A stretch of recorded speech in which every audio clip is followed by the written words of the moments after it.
Olá, sejam todos bem-vindos à série de entrevistas do G1 com candidatos à Prefeitura de São Paulo. Essa é a primeira rodada de entrevistas do jornalismo da Globo nas eleições municipais desse ano. Essa entrevista é gravada e está disponível na íntegra no G1, no Globoplay, no YouTube do G1 ou na sua plataforma de áudio preferida. Agora a conversa é com o João Pimenta, candidato pelo Partido da Causa Operária, o PCO. João, bem-vindo e obrigado por aceitar o nosso convite. Obrigado você.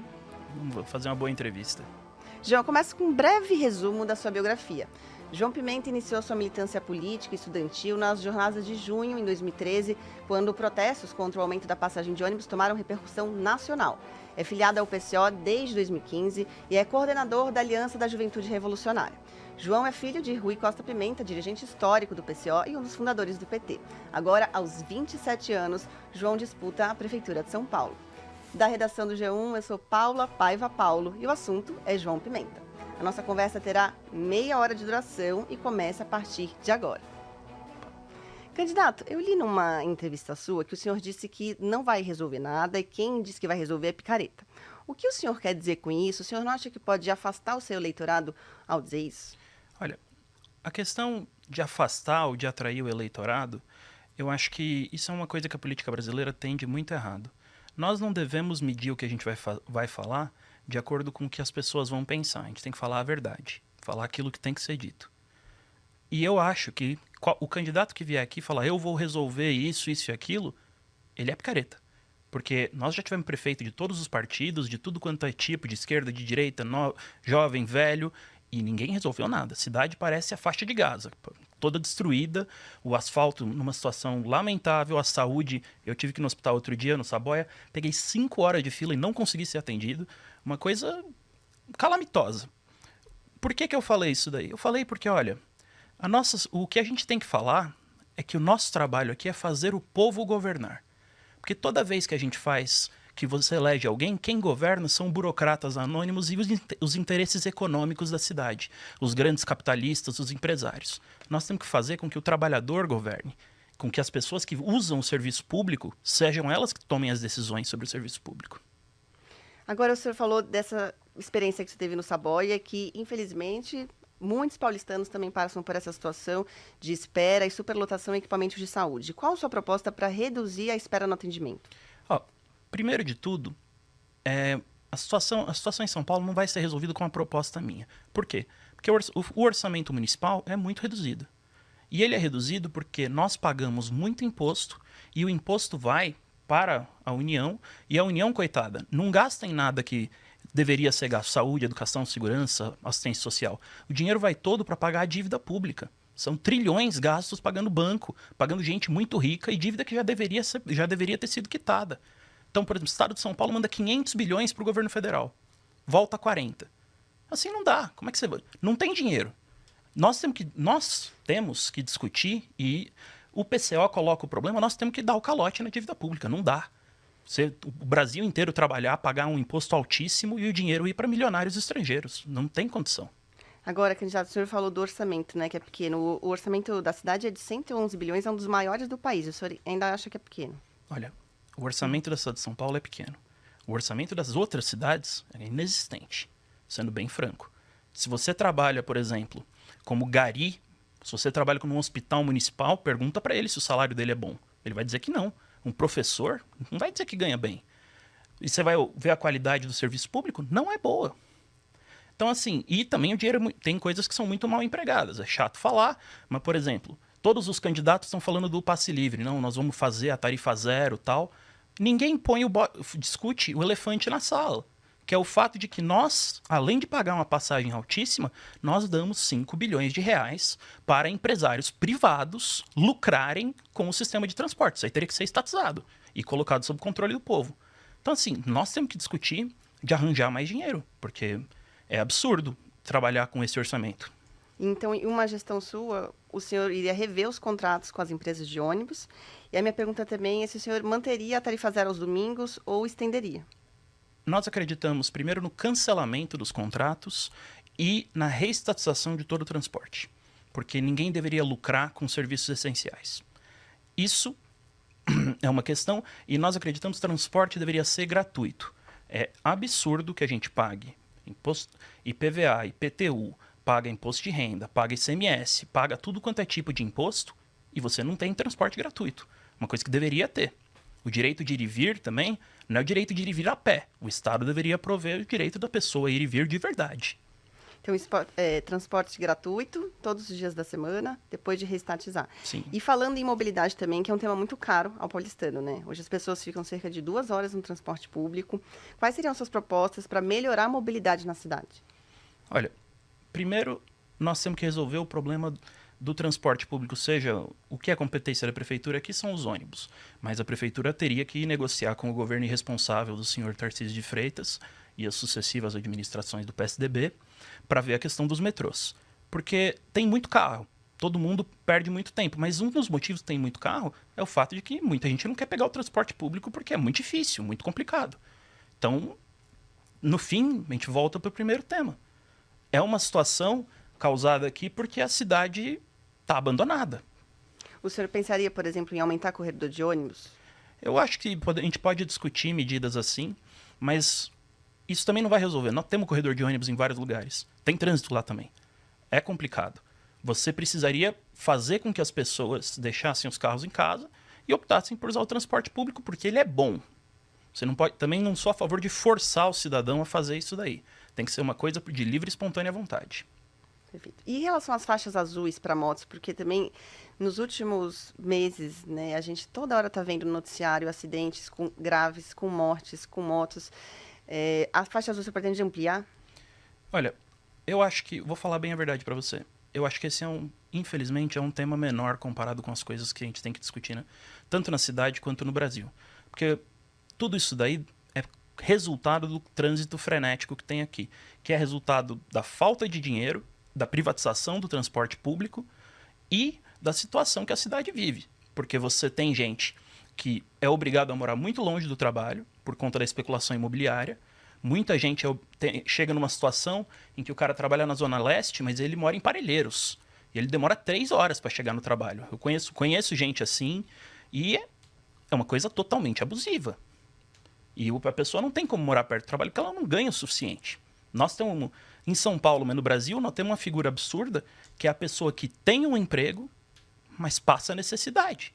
Porque eu entendo o cara que não tem emprego, está numa situação difícil. Agora, a pessoa ter emprego e faltar comida, ela não conseguir ter uma moradia digna, um lugar e uma vida decente, isso é muito absurdo. Verdade. Candidato, e passando por outros temas também importantes da cidade, falando de segurança, que segundo as pesquisas mais recentes é a principal preocupação do paulistano. Como o senhor pretende aumentar a segurança das pessoas da cidade? O problema da segurança está comprovado por anos e anos de política no Brasil que aumentar a quantidade de polícia não diminui crime. O Brasil tem muita polícia. Tem polícia federal, polícia estadual, tem a GCM, aí tem guarda, tem polícias especializadas, polícia civil, tem polícia para dar e vender. Tem mais polícia no Brasil do que a Argentina tem de exército. É uma coisa absurda. E não resolve nenhum problema de crime. O que resolve o problema da segurança pública é emprego. Comida na mesa e oportunidade para as pessoas. Se o cara tiver um emprego, for estudar e depois arranjar um emprego, tudo, trabalhar, ninguém quer roubar. Ninguém quer fazer maldade com os outros. Isso aí é um problema que a pessoa está desesperada. É só ver que os países onde a situação social é mais grave tem mais assalto. Não existe nenhum país onde está todo mundo tranquilo e tem um monte de assalto. Você pega, por exemplo, um caso em que a população é pobre, mas a situação social está controlada, que é Cuba. Em Cuba não tem assalto. Polícia não anda armada. O pessoal tem acesso à educação, à saúde. Eles têm pouco, mas o pouco que eles têm, eles dividem entre todos. E eles vivem melhor que o Brasil. Você falar para um cubano que um homem negro pode estar andando na rua e ser morto pela polícia militar ou pela guarda civil porque confundiram ele com um traficante, o cara não acredita. Mas acontece. O senhor não concorda com o uso de armas e fuzis pela Guarda Civil? Não, eu sou a favor da extinção da Guarda Civil. A gente já tem muita polícia.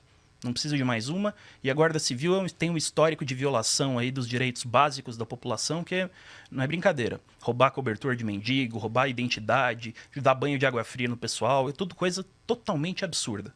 É uma corporação que teria que ser extinta.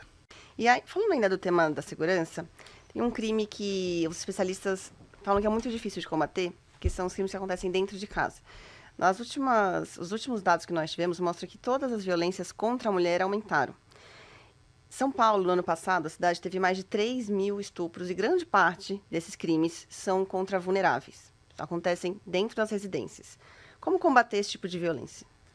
Olha, primeiro, eu acho que nós precisamos passar uma boa parte daquilo que é feito por uma força policial que parece um exército de ocupação, vem de fora dos bairros para policiar lá e faz coisas abusivas. Nós defendemos um modelo de formação de milícias populares, onde o policiamento seja feito bairro a bairro, com pessoas eleitas pelos trabalhadores e moradores da região, que eles sejam responsáveis por aquilo diante daquela população, quer dizer, se cometer um erro pode perder o mandato, e isso facilita a resolução desse tipo de crime, por um lado, porque as pessoas se conhecem, é mais fácil, está mais próximo o esquema de segurança da população. Agora, tem um outro problema. Nós precisamos dar condições para as mães e as mulheres terem aí emprego, terem acesso à moradia, porque se ela está num casamento, muitas vezes a pessoa está num casamento difícil, numa relação abusiva, mas ela não tem condições de largar, não tem como pagar um aluguel, e aquilo acaba amarrando ela ali. É chato falar, mas é verdade.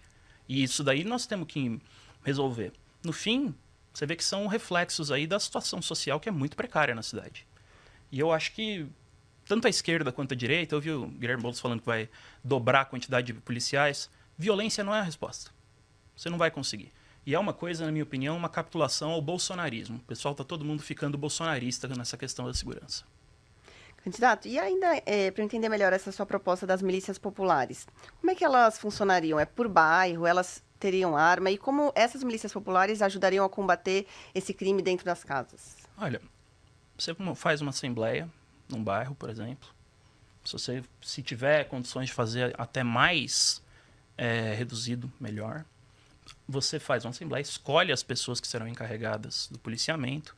Se o pessoal vai estar armado, vai ter acesso a armas, etc., eu acho que muita coisa a população tem que ir pela tentativa e erro. Nós temos que ver o que acontece e tomar decisões. Eu não tenho aqui uma bola de cristal para saber o que vai resolver, como é que exatamente seria a coisa. E sou bem franco em relação a isso. Porque quem falar que sabe também, ninguém sabe, principalmente quando você está fazendo coisas novas. Eu acho que na medida que a situação melhore, nem armado a pessoa vai precisar ficar. E aí, essas pessoas conhecem a população, tem que conversar. Também a gente tem que fortalecer as organizações populares de mulheres, para que elas também possam receber denúncias, comunicar às pessoas.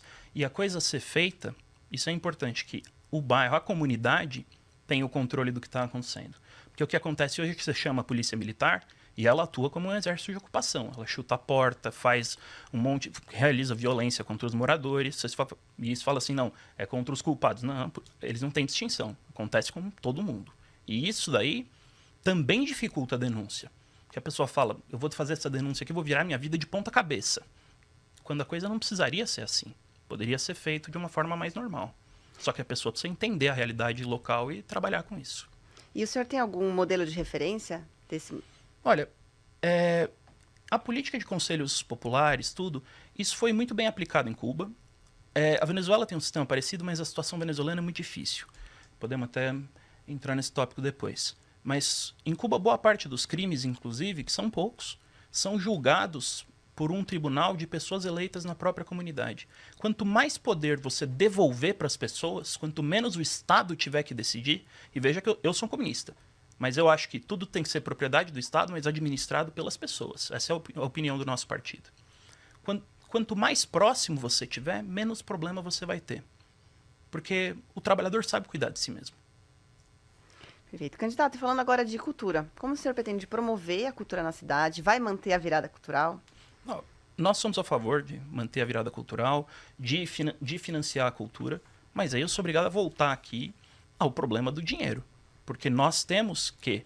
Isso deveria ser um tema não só para a Prefeitura de São Paulo, mas para todas as prefeituras, governadores e para o presidente.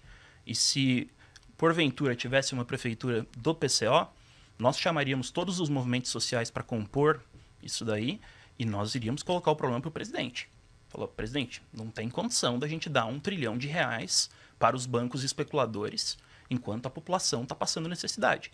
O orçamento da cultura federal é 0, em São Paulo é uma coisa ínfima também em relação ao que é gasto. acaba que falta dinheiro. E cultura precisa de financiamento público, porque as empresas privadas não financiam. O capitalista só quer saber de ganhar dinheiro, ele não liga se o músico, o artista, o grafiteiro, o ator de teatro, se vai ter acesso, se o trabalhador vai ter acesso à cultura. O rico só liga para ele mesmo. E falando ainda de cultura, candidato, a gente recebe aqui, a gente sempre noticia muitos moradores reclamando dos famosos pancadões na periferia. E, ao mesmo tempo, muitos jovens periféricos falam que ali é um meio de diversão, de um final de semana. Como conciliar as duas coisas? A diversão do jovem, que quer curtir ali o seu pancadão, e o bem-estar também do trabalhador que quer descansar numa sexta-noite, num sábado à noite. Olha, eu acho que nós temos que respeitar aqui a liberdade das pessoas. Se é o interesse das pessoas fazerem o evento cultural delas, eu sou contra que o Estado entre ali para regular e decidir. Não é certo. Eles têm uma atividade, que tem uma cultura, que tem um conjunto de pessoas que entendem aquilo como certo. Está causando problemas na medida da gente atropelar o direito de reunião e de fazer uma determinada atividade cultural? Na minha opinião, não. Então, assim, tem um monte de coisa que me incomoda, mas ninguém está propondo impedir. Agora, eu acho que o pessoal tem que aprender a conviver, conversar com o pessoal, ver se dá para entrar num acordo. Não acho que o Estado tem que também mediar tudo quanto é conflito que poderia ser visto pelos próprios moradores. Por isso que nós defendemos a formação de conselhos populares. Porque a comunidade tem que se reunir e buscar soluções. E não o Estado. Porque um burocrata na prefeitura, ele não liga e ele não sabe o que acontece na cidade. Exato. E um tema muito importante também para a cidade é a educação. A gente comentou do orçamento, né? Quase um quarto do orçamento vai para a educação, mas a gente vê que os índices educacionais dos últimos anos, os últimos IDEBs da cidade não foram bons. Como o senhor pretende melhorar a aprendizagem aqui da cidade? Olha, primeiro, nós precisamos... Eu me formei numa escola pública do Estado, né? Que o município não atende ensino médio. Vendo a administração do Estado, eu não fiz escola pública municipal. Você tem uma visão de como é que é a administração pública em geral. Falta, primeiro, estrutura nas escolas, contratar mais professores. Não dá para a pessoa atender 30, 40 alunos. Eu sei porque na minha sala de aula era um verdadeiro zoológico, ali acontecia de tudo. Então não dá. Você precisa aumentar o número de professores e de funcionários. O pessoal precisa ser pago um salário digno, porque todo mundo fala, não, educação é serviço essencial. Se é serviço essencial, tem que pagar como se fosse serviço essencial. E isso o Estado não faz. Paga ele como se ele fosse o pior ser humano da Terra, e depois, quando vai fazer greve, fala que a greve é ilegal porque o serviço é essencial. Isso é absurdo. Agora, a gente precisaria contratar mais gente, melhorar a estrutura das escolas, porque o estudante ele precisa ver que a coisa é séria. E muitas vezes, quando você vai fazer alguma coisa, usar algum serviço público, você vê que não é sério. As escolas que o senhor Tarcísio administra não são sérias. Falta professor, falta até porta para o banheiro, falta de tudo. Aí o aluno chega lá e fala, tá, eu tô aqui para conseguir meu diploma, aprender alguma coisa que é bom, não vou aprender. Então, aí os índices são ruins mesmo. Por que a pessoa vai estudar? Ela também sabe que ela vai se formar e provavelmente não vai arranjar emprego. O índice de desemprego entre os jovens é gigantesco. Então, nós precisamos começar moralizando o negócio e para isso precisa de dinheiro. E o senhor comentou dos professores, né? Esse ano os professores fizeram greve, pediram 39% de aumento, tiveram 2%. Como o senhor pretende valorizar a categoria? Olha, se o nosso partido tivesse na prefeitura, primeiro nós íamos colocar um sindicalista para coordenar uma secretaria do trabalho.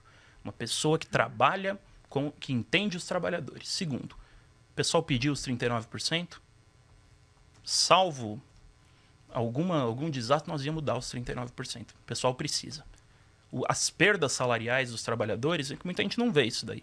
Todo ano o cara recebe menos que a inflação, porque também o índice de inflação não leva em conta a inflação dos alimentos, do aluguel, que é bem maior do que o IPCA. O cara vai perdendo salário anos e anos a fio. Aí tem ano que ele fica totalmente sem aumento. Na pandemia, a inflação correu solta e ninguém recebeu aumento pelo aumento comparado com o aumento de preço no mercado. Tem mais é que pedir 39% mesmo. Talvez seja até pouco. Tem que ver, fazer a conta da categoria específica. Candidato, e para aproveitar nosso tempo falando de outro tema importante para a cidade, que é habitação. A cidade tem cerca de 400 mil de déficit habitacional. Quais são as propostas para diminuir esse déficit aqui na cidade? Primeiro, nós temos que... Vamos começar aqui pelas pessoas que estão tentando resolver o problema sem ter os meios. Tem muitos movimentos aí, e eu saúdo todos, estão fazendo um trabalho corretíssimo, que estão ocupando prédios que não estão sendo utilizados.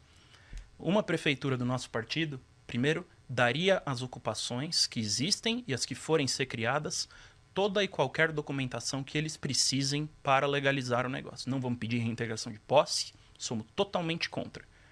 Tem prédio que está sendo usado para especulação imobiliária, está certo ocupar. Isso é um primeiro ponto. Segundo, nós precisamos fazer aqui um plano para que os ricos paguem pela habitação. Precisamos fazer um confisco dos imóveis dos bilionários, dos milionários que estão parados, que eles compraram puramente para fazer especulação, ninguém nunca vai morar ali. É só um sistema para o cidadão ganhar dinheiro e tem que pôr essa gente para ocupar esses imóveis. E, é claro, aí a prefeitura tem que ver também de construir moradia para suprir o que faltar. Mas eu tenho a ligeira grande impressão de que não vai faltar se você coletivizar os imóveis que estão sendo usados para especulação e permitir que os movimentos sociais façam as ocupações. E ainda falando desse tema, cerca de 219 mil moradias estão em áreas de risco na cidade. E aí também como resolver esse problema em 4 anos de mandato? O senhor pretende construir mais casas? Como resolver? Porque aí já se soma, né? É mais gente precisando de casa. Olha, primeiro, eu acho que nós não temos que apresentar aqui soluções de, entre aspas, especialistas. Nós temos que ver primeiro quais são essas regiões, por que são áreas de risco, o que pode ser feito lá para resolver o problema. Se precisar construir mais moradias, você falou, como é que você vai resolver tudo em 4 anos? Olha, não vamos mentir para ninguém. Muitas coisas aqui nessa cidade vai precisar de mais do que 4 anos. Por isso que a tarefa principal nossa aqui é garantir que não o PCO governe, não o partido de fulano, mas que os trabalhadores governem, que na saúde, os funcionários da saúde tomem as decisões e a comunidade que usa a saúde. Na habitação, os movimentos sociais. Eu fico muito impressionado que os candidatos da esquerda, como é o caso do Guilherme Boulos, eles se transformaram em tecnocratas ao estilo do PSDB como um colorido de esquerda. Nós não vamos propor isso daí. Se a pessoa está faltando moradia ou está morando em área de risco, é dever da prefeitura achar moradia para ela. Tem que, se for necessário, fazer ela se mudar. Deveria fazer o possível e o impossível para manter as pessoas que lá estão, se elas quiserem. Não sou contra obrigar as pessoas a fazerem qualquer coisa, salvo aquilo que for estritamente necessário. O senhor tem metas de regularização fundiária?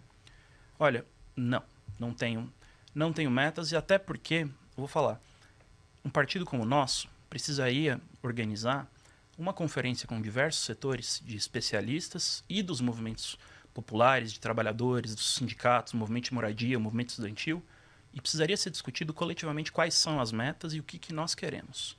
Porque nós não temos, e isso é uma coisa que é importante, um partido, um movimento, não consegue mudar a realidade, seja da cidade, do Brasil, do estado, do mundo. Nós temos que fazer isso daqui. O pessoal tem que entender. Você fala assim, não, eu vou apoiar o PCO na prefeitura. Tudo bem, mas você está apoiando porque nós queremos que você ajude a gente. Que a população se mobilize para resolver os problemas. Porque se deixar na mão da prefeitura, quem vai governar são os ricos. Candidato, e com as mudanças climáticas, os eventos extremos se tornaram cada vez mais frequentes. Tempestades, ondas de calor, o paulistano conhece bem, sofre com enchentes há décadas. E a cada chuva, né, são vários transtornos que se acumulam. É o lixo, a poda da árvore, são a fiarada que tem na cidade. Como atuar para que o paulistano não sofra tanto transtorno a cada tempestade que cai na cidade? Vou falar, muita gente põe a culpa na chamada mudança climática pelas coisas que estão acontecendo nas grandes cidades. Nós vimos aqui no Rio Grande do Sul, não tem nada a ver com a mudança climática. Tem a ver com a atitude criminosa do prefeito e do governador do Rio Grande do Sul de não cuidar da infraestrutura da cidade. Vou falar aqui, parece que é engraçado, né? Você fala aqui, parece papo de político. Quando teve uma sequência de chuvas aqui em São Paulo, uma boa parte da cidade ficou sem luz. Na minha casa, caiu ali no bairro da Indianópolis, tem muita árvore ali, e a prefeitura não cuida de árvore nenhuma. Chove, cai um monte de árvore. Eu fiquei 3 dias sem luz. A Enel, privatizada, ganha muito dinheiro cobrando uma conta de luz abusiva, demorou 3 dias para resolver o problema. Nós defendemos, primeiro, que esses serviços que foram privatizados têm que ser recolocados na mão do Estado, porque a iniciativa privada é ineficiente, cruel e ainda por cima rouba o dinheiro do trabalhador. Como é que a gente vai resolver? Nós temos que investir na infraestrutura. Temos que ir lá, desentupir bueiro, ver quais são os problemas que tem em relação ao escoamento. Tem que garantir que a fiação toda esteja, se for possível, tem que enterrar.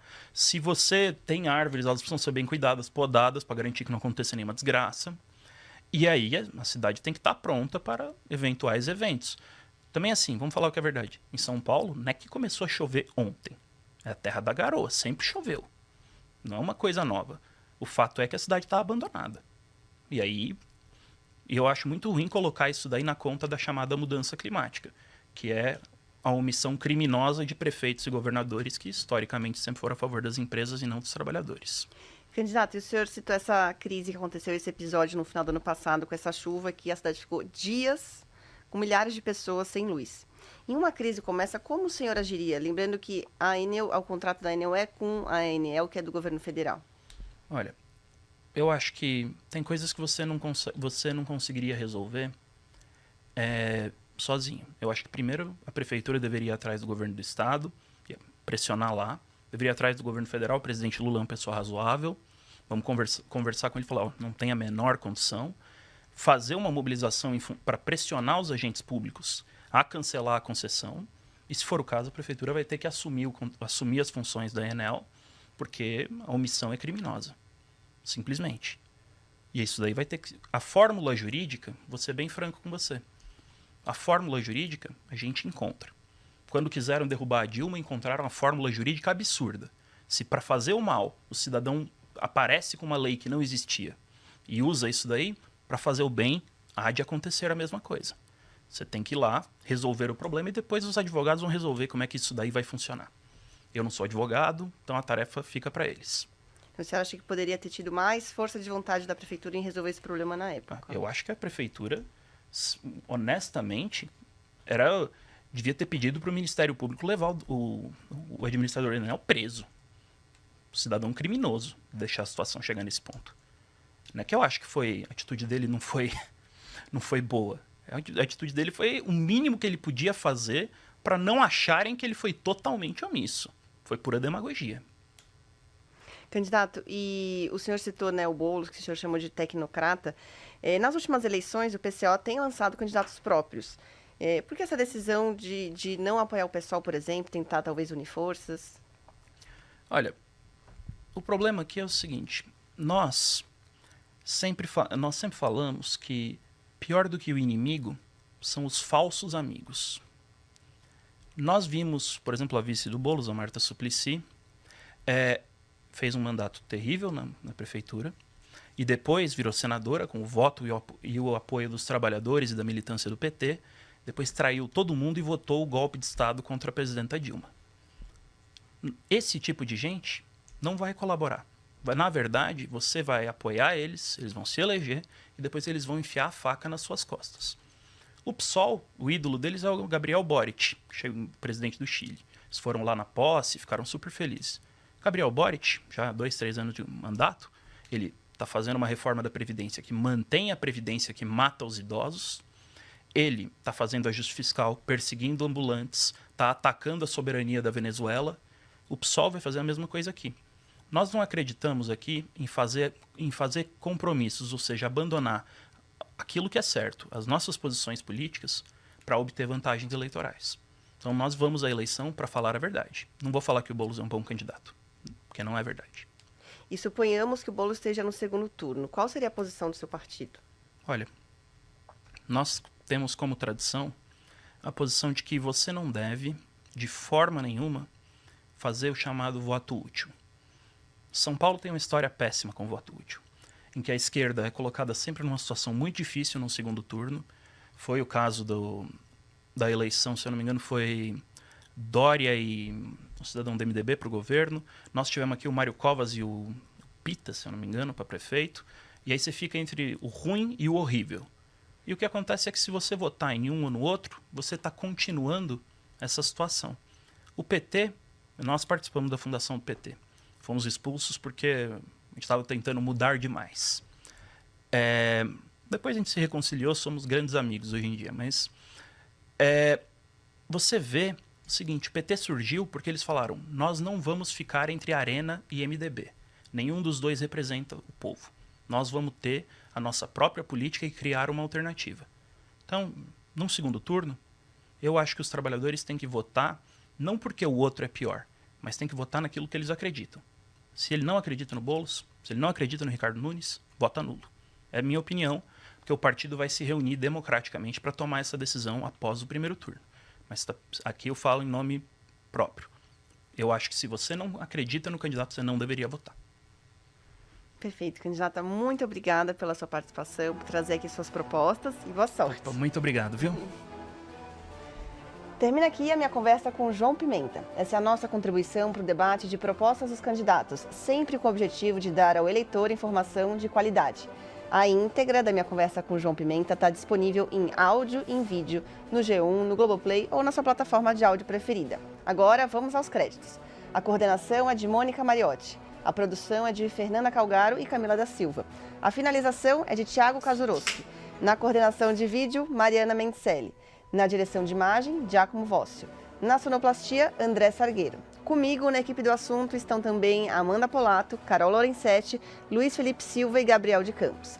Eu sou Paula Paiva Paulo e fico por aqui.